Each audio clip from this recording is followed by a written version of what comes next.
Since I started using this mini tripod, I've been having to screw my camera onto it and unscrew it and screw it back on my tripod whenever I want to get this shot in my studio. I've been eyeing a quick release plate for a while.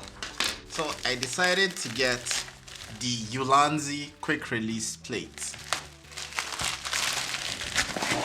And I bought a bunch of them. My name is Ibrahim Osman. Without wasting your time, let's jump straight into the video. I bought 3 base plates because I'm trying to use the 3 of them to quickly switch my camera between 3 shots. Shot 1 is the one on my camera right here. The second one is to attach it to this ball head so I'll be able to get top-down shots. And the third one is quickly switch onto my mini tripod. Let's see exactly what we have here.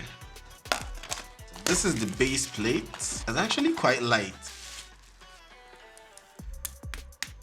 Yeah, nice metal build.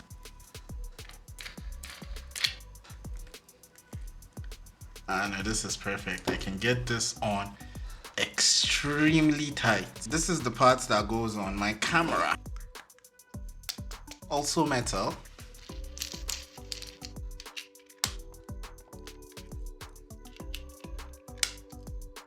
Yeah, this works really well.